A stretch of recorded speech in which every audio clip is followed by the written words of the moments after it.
그러므로 하루를 여는 복된 새벽에 하나님께서 우리에게 주시는 귀한 말씀은 구약 성경 욥기서 6장 1절에서 3절까지 되겠습니다. 온라인 독자하는 여러분도 다 함께 성경을 펴주시고 같이 말씀 속으로 들어가 보실까요?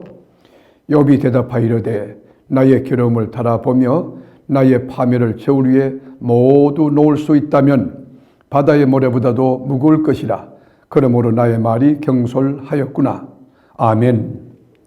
동방의 의인 욥의 친구 엘리바스가 욥의 그 환난 당함을 보고 충고합니다. 그 말을 다 듣고 욥은 첫 마디가 뭐냐면 나의 괴로움, 나의 파멸을 저울 위에 달아볼 수 있다면 그렇게 표현합니다. 얼마나 고통스럽고 얼마나 힘들었으면 이런 반응을 하겠습니까?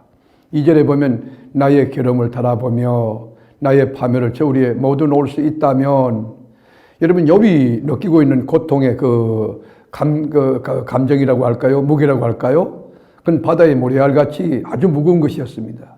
그래서 엘리바스에게 말합니다. 엘리바스 친구, 나를 좀 보게나 내 상황을 생각해 보란 말일세. 나는 지금 10자녀를 다 잃었어. 재산, 명예, 모든 거 다 잃었다네. 내 슬픔의 무게를 한번 달아보게. 내 모든 재앙과 슬픔의 무게를 저울에 달아볼 수 있다면 바다의 모든 모래보다 더 무거울 것일세. 그래서 내 말이 갈팡질팡할 수도 있다네 라고 이야기합니다.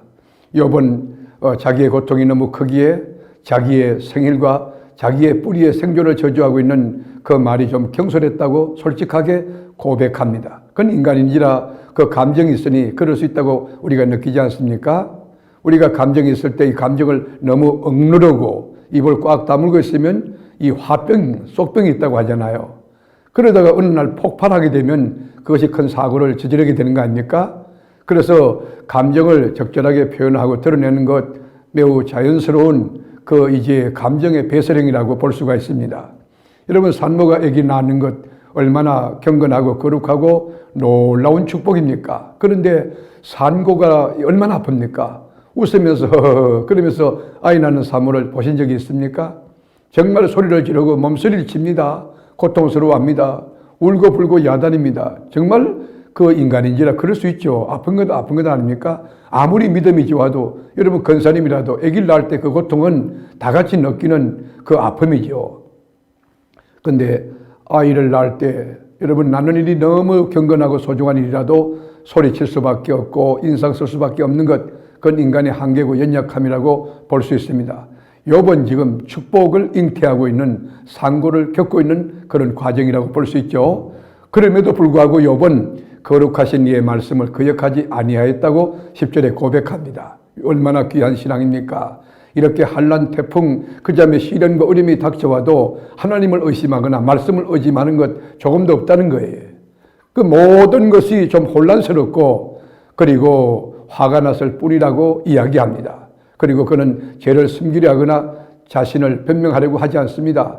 근데 참 이상한 것은 욥이 그렇게 아픈 가운데도 엘리바스가 하는 말을 중간에 끊지 않고 다 듣습니다.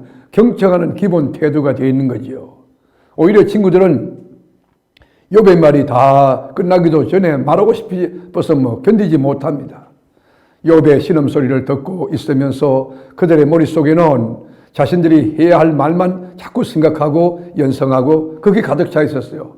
4장 1절에 보면 대만 사람 엘리바스가 대답하이르되 누가 내게 말하면 내가 실정을 내겠느냐? 누가 참고 말하지 아니하겠느냐? 여러분, 오히려 욥이 친구의 말을 다 듣고 경청합니다. 그리고 진솔하게 자기 심정과 입장과 처지를 이야기해 줍니다. 그러나 욥의 고통의 하살은 그 원인이 자기에게 있는 것이 아니라 밖으로부터 날라온 파편임을 밝히고 하나님을 경외하며 하나님을 두려워합니다. 4절 볼까요? 전능자의 화살이 내게 박힘에 하나님께서 이 화살을 쏜 것이다. 하나님 중심적으로 해석하죠. 나의 영이 그 독을 마셨나니 하나님의 두려움이 나를 엄습하여 치는구나. 욥은 친구 엘리바스의 말에 대하여 역겨움을 느낍니다. 6절에 보면 싱거운 것이 소금 없이 먹히겠느냐? 달게 알 그 흰자위가 맛이 있겠느냐? 내 마음이 이런 것을 만지기도 싫어하나니 끓이는 음식물같이 여김이니라. 여러분, 이 친구들의 말이 이 도움이 되지 않고 위로가 되지 않고 그리고 통찰력을 얻는데 신앙을 세우는데 도움이 되지 않는 역겨운 음식과 같았다는 것이죠. 입맛 없는 그곳에 소금을 안 치면 무슨 맛이 있겠습니까? 그래서 내가 구하고 사모하는 것을 하나님이 주셨으면 얼마나 좋을까 그렇게 이야기하죠. 8절에 보면 나의 간구를 누가 들어줄 것이며 나의 소원을 하나님이 허락하시랴.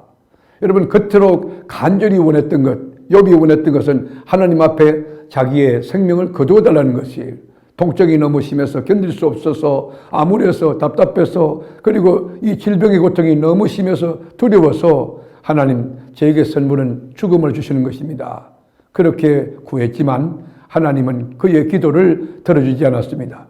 그렇지만 욥은 고통 중에서도 자신이 하나님 앞에 바르게 산 것, 의롭게 산 것, 죄를 짓지 않는 것에 대해서 다시 한번 감사를 드리고 있는 것입니다. 말씀을 하루를 여는 복된 새벽, 사랑하는 교우 여러분, 여러분 인생에도 많은 고통도 있고 어려움도 있고 예기치 못한 사건도 경험할 것입니다. 그리고 장벽도 있고 장애물이 있을 것입니다.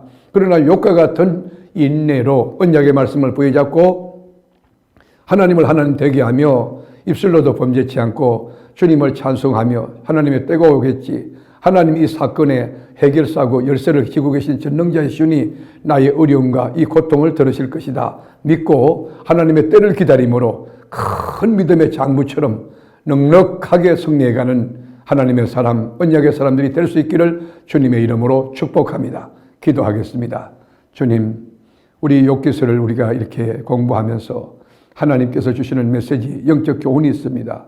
욥과 같이 탱크 신앙 가지고 태양 같은 그런 믿음 가지고 어떤 환난과 역경이 닥쳐와도 요동치 하고 흔들리지 않고 믿음의 자기를 세우며 말씀을 딱 붙들고 그리고 하나님 앞에 감사하고 찬송하며 이 순례의 길을 걸어가는 저희들 되게 하옵소서. 오늘도 넉넉히 승리케 하실 나의 구주, 나의 선한 목자장 되신 예수님의 이름으로 기도를 드립니다. 아멘.